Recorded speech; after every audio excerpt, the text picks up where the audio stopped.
እንዳይ ወላውል በዲኑ እንዲጸና ያ ረቢ በኢማን ቀጥንድል እንድገኝ በሱና አሰላሙ አለይኩም ወራህመቱላሂ ወበረካቱ። ውድ ቤተሰቦቼ እንዴት ናችሁ? ሰላም ናችሁ ወይ? እኔ ያለው አልሐምዱሊላህ። ልብ አንጠልጣይ እውነተኛ የፍቅር ታሪክ በምርጦች ማህደር የቴሌግራም ቻናል ተዘጋጅቶ የቀረበ ክፍል 5። ሆቴል ውስጥ በጽዳትነት ተቀጥሬ ስሰራ ሰላም የምትባል የዛው ሆቴል አስተናጋጅ ተዋወቅኩ።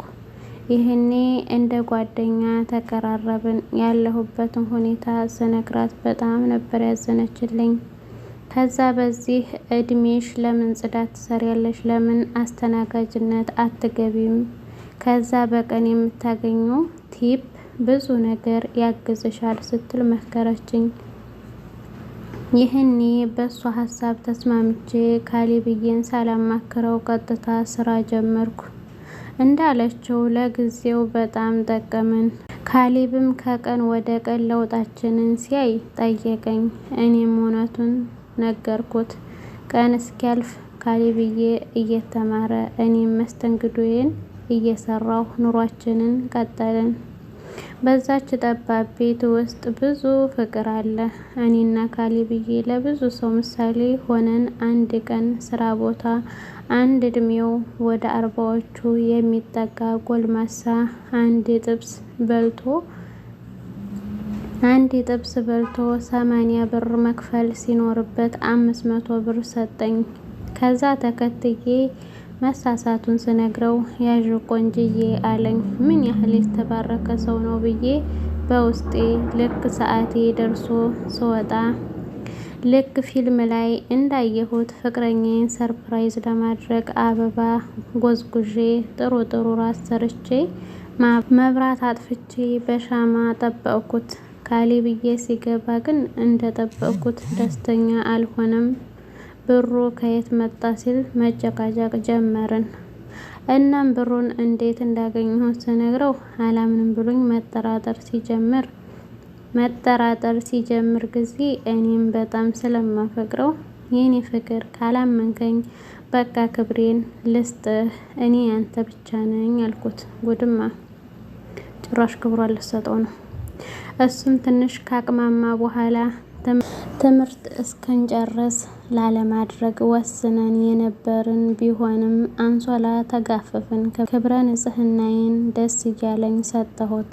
ጉድ ሲነጋ ሁለታችንም ተጣጠብንና ጥሩ ቁርስ በልተን እኔ ወደ ስራዬ እሱ ወደ ትምህርት ቤት ሄድን።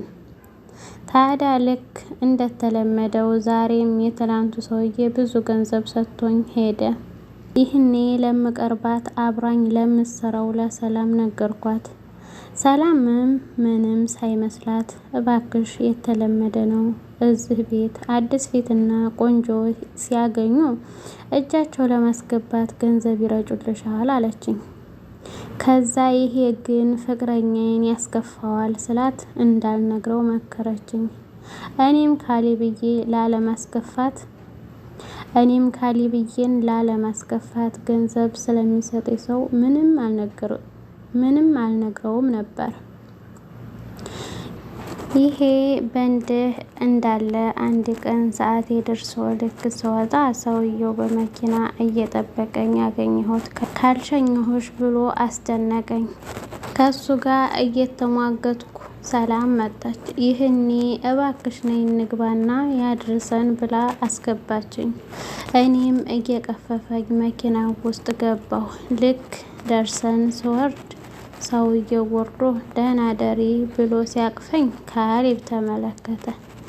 ልክ እንደ ሌባ ደንግጬ ካሌብዬ ብዬ ወደሱ ሲሄድ ትቶኝ ሄደ። ውድና የተከበራችሁ ቤተሰቦቼ የዛሬው ፓርት ይሄን ይመስል ነበር። በሌላ ፓርት እስከምንገናኝ ድረስ ሰላም ሁኑልኝ በያላችሁበት። አላህ ሱብሃነሁ ወተዓላ ይጠብቃችሁ።